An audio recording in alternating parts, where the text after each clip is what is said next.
Then फिर उसके बाद अपन लोग चलेंगे SA510 के पास, इनिशियल ऑडिट एंगेजमेंट जिसका नाम होने वाला है। ठीक है, आ जाओ।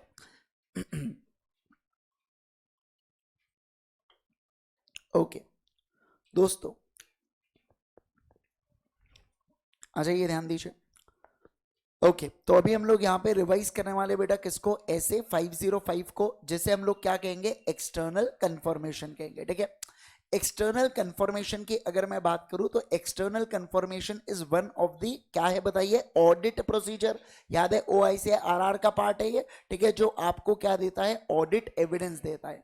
अब एक्सटर्नल कंफर्मेशन जनरली ज्यादा रिलायबल ऑडिट एविडेंस देता है क्योंकि ये इंडिपेंडेंट सोर्स से होता है, और दूसरा ये एक्सटर्नल टू दी एंटिटी से होता है, इसलिए अपनी रिलायबिलिटी क्या होने वाली है बेटा, हमेशा ज्यादा होने वाली है एक्सटर्नल कंफर्मेशन के ऊपर। ओके, अब ऑब्जेक्टिव की अगर मैं बात करूं, when using external confirmation, SA505 के हिसाब से जब हम लोग एक्सटर्नल कंफर्मेशन का प्रयोग करते हैं, एक्सटर्नल कंफर्मेशन का एग्जैक्ट मतलब क्या होता है, देखो सर, एंटिटी का मान लो सेल हुआ है, जैसे अपन ने देखा था जया लिमिटेड का सेल हुआ था बेटा, किसको, रेखा लिमिटेड को। तो यहाँ पे अमिताभ जो ऑडिटर आया वो जानना चाहता है कि जया ने एक्चुअल में माल बेचा कि नहीं बेचा, किसको बेटा, रेखा को। तो वो क्या करता है, वो रेखा से बुलाता है, समझ रहे बात को, वो रेखा से इंफॉर्मेशन बुलाता है, और रेखा के इंफॉर्मेशन के बेसिस पर वो इस जजमेंट पर आता है कि जया ने सही रिकॉर्डिंग किया है या नहीं किया है ट्रांजैक्शंस का। तो इसे बोला जाता है क्या, एक्सटर्नल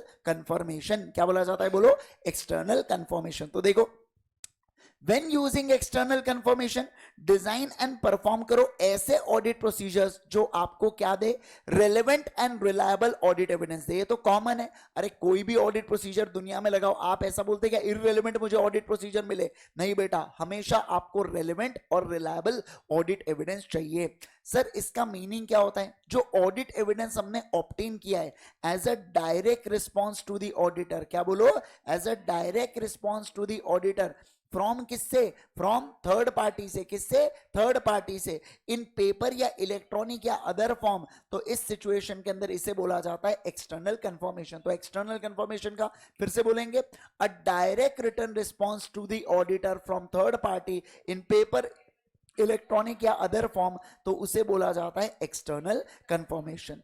एक्सटर्नल कंफर्मेशन में दो प्रकार के कंफर्मेशन हो सकते हैं, बट चार टर्म्स को अभी अपन पढ़ेंगे एक्सटर्नल कंफर्मेशन से रिलेटेड। पहला, पॉजिटिव कंफर्मेशन। पॉजिटिव कंफर्मेशन का मतलब क्या होता है, तू हाँ कर या ना कर, मुझे क्या देना होगा, जवाब तो देना होगा, तो उसे बोला जाता है पॉजिटिव कंफर्मेशन। जहां पे मैं रिक्वेस्ट करता हूं कंफर्मिंग पार्टी से कि आप एग्री हो या डिसएग्री हो, बट आपने जो मैंने इंफॉर्मेशन मंगवाया है वो आपको देना पड़ेगा। दूसरा, नेगेटिव कंफर्मेशन। नेगेटिव कंफर्मेशन का मतलब होता है अगर आप डिसएग्री होंगे ना तभी मुझे जवाब देना, मेरे बुक्स में 50 लाख दिख रहे, आपके बुक्स में 50 लाख है, जवाब मत दो, पर 50 लाख नहीं हुए, 52 हुए, 48 हुए, मुझे आपको क्या करना पड़ेगा, मुझे रिप्लाई देना पड़ेगा। इसे क्या बोला जाता है, नेगेटिव कंफर्मेशन। ओके, अगला, नॉन रिस्पॉन्स। मतलब क्या, कि जवाब ही नहीं आया, failure of a confirming party to respond fully, तो इसे क्या बोला जाता है, नॉन रिस्पॉन्स। और आखिरी में होता है एक्सेप्शन, कि आपने क्या इंफॉर्मेशन बुलाया था और क्या इंफॉर्मेशन मिला, दोनों के बीच में अगर डिफरेंस है तो इसे अपन लोग नाम देते हैं किसका, बोलिए जल्दी से, एक्सेप्शन का। किसका नाम देते हैं, बोलो, एक्सेप्शन का। ओके, फिर सर एक्सटर्नल कंफर्मेशन प्रोसीजर्स को जब हम लोग अडॉप्ट कर रहे हैं तो ऑडिटर एविडेंस को गैदर करता है, क्या करता है, बोलो, एविडेंस को गैदर करता है। मतलब ऑडिटर को एक्सटर्नल कंफर्मेशन करते वक्त चार बातों के ऊपर कंट्रोल रखना होगा। कितने बातों के ऊपर, चार बातें। IPR फॉलोअप, क्या है, बोलो, IPR फॉलोअप, आई से कौन सी इंफॉर्मेशन बुलाना है उसके ऊपर। दूसरा, कौन से पार्टीज को कंफर्मेशन भेजना है, नॉलेजेबल पार्टीज को भेजते हैं अपन, तो उसके ऊपर। तीसरा, रिक्वेस्ट को डिजाइन करना, उसके लेआउट, उसके कंटेंट और प्रेजेंटेशन को लेके। और चौथा,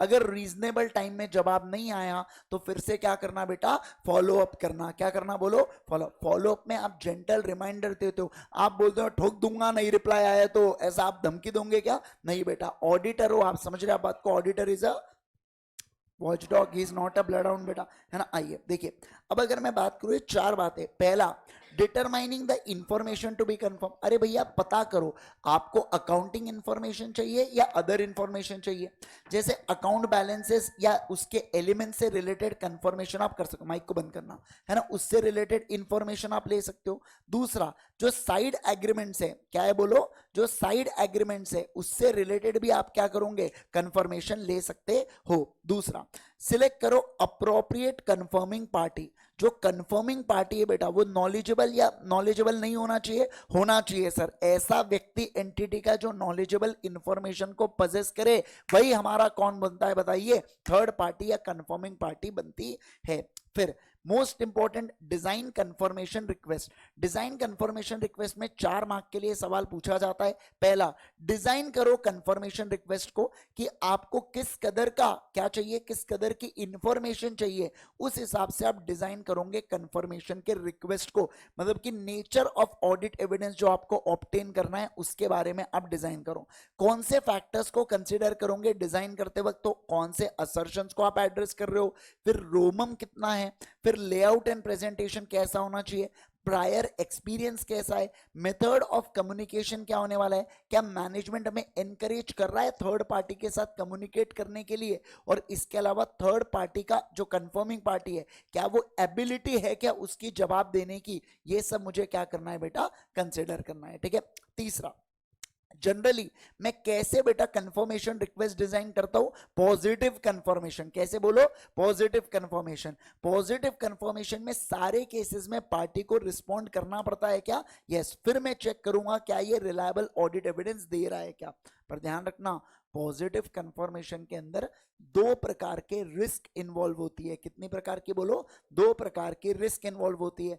हो सकता है कि सामने वाले व्यक्ति ने मुझे जवाब दे दिया without verifying the information correct है या नहीं है।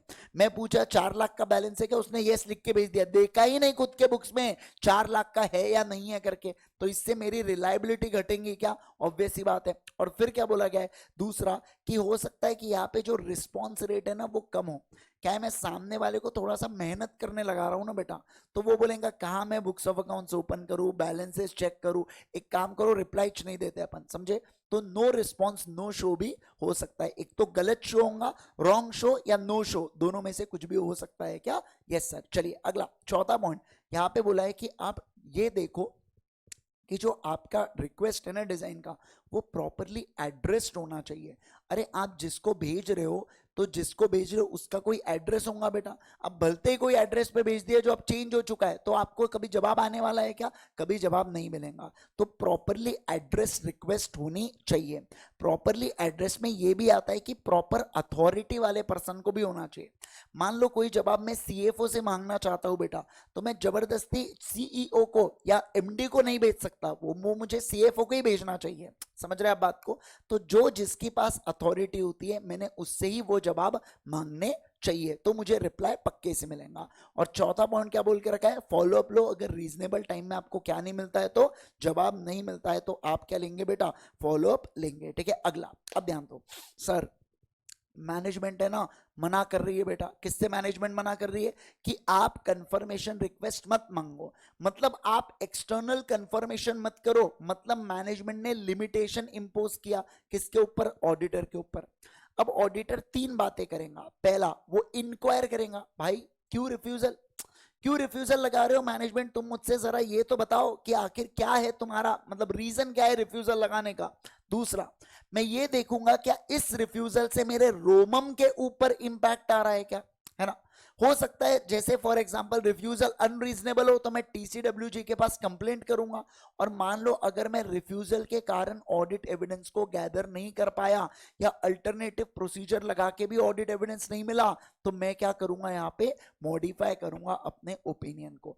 तीसरा यहाँ पे आता है परफॉर्म अल्टरनेटिव प्रोसीजर्स, अगर आप एक्सटर्नल कंफर्मेशन नहीं कर पा रहे हो कोई बात नहीं, उस डेटर से रिलेटेड अल्टरनेटिव प्रोसीजर्स देखो, जो अपन ने बाद में पढ़ा ना टॉपिक, अल्टरनेटिव प्रोसीजर्स में क्या क्या करेंगे हम लोग, सब्सीक्वेंट इवेंट्स जो हुए, जो कैश के डिसबर्समेंट हुए या कैश रिसीट हुई या शिपिंग के जो डॉक्यूमेंट्स है, उन सब चीजों से अपन लोग क्या करते हैं, चेक करते हैं बेटा, क्या करते हैं बोलो, चेक करते हैं। ओके, अब negative confirmation, negative confirmation less persuasive होता है कि मोर परसुएसिव, मतलब आप इसके ऊपर ज्यादा भरोसा कर सकते हैं या कम, कम भरोसा होता है एज कंपेयर टू पॉजिटिव, है ना। एक बात ध्यान रखना, ऑडिटर नेगेटिव कंफर्मेशन का प्रयोग नहीं करेगा जब तक चार बातें नहीं हो जाती।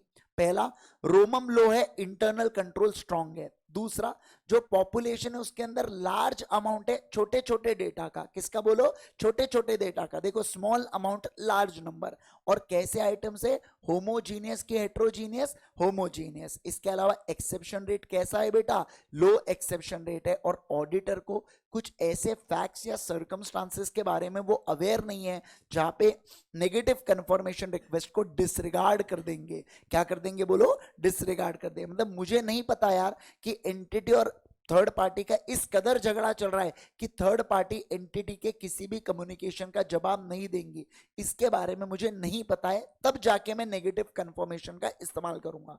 मान लो मुझे मुझे पता है कि जवाब नहीं देंगी, मैं जबरदस्ती बेटा वो काम कर रहा हूं बेटा, है ना भाई, मैं होता तो नहीं सहता, वो वाले काम कर रहा हूं बेटा, तो ऐसा चलेगा क्या, नहीं सर ऐसा नहीं चलेगा, ठीक है ना। फिर आप नेगेटिव कंफर्मेशन मत देना। ओके, अगला सर, अब देखिए सर, ऑडिटर ने इतना ऑडिट प्रोसीजर्स लगाया तो बदले में उसको क्या मिले होंगे, एविडेंसेस मिले होंगे। तो मैं चेक करता हूं ये एविडेंसेस क्या होने चाहिए, रेलेवेंट और रिलायबल। क्या होने चाहिए बोलो, रेलेवेंट एंड रिलायबल। और दूसरा, मैं परफॉर्म करूंगा फर्दर ऑडिट प्रोसीजर्स को, किसको, फर्दर ऑडिट प्रोसीजर्स। अब ऑडिटर पूरे रिस्पॉन्सेज को चार पार्ट में कैटेगराइज कर सकता है, जो पाया वो मिला, फिर दूसरा क्या मिला, एक्सेप्शन, जो पाया वो नहीं मिला वो एक्सेप्शन हो गया, तीसरा रिस्पॉन्स ही नहीं आया और रिस्पॉन्स तो आया पर वो अनरिलायबल था, तो मैं कहूंगा ये चार पार्ट में मैं इसको क्या कर सकता हूँ, क्लासिफाई कर सकता हूँ। Got it everyone, yes. तो यहाँ पे अपना कौन सा ऐसे समाप्त होता है, ऐसे 505 होता है अपना यहाँ पे फिनिश, ठीक है। चलिए ओके।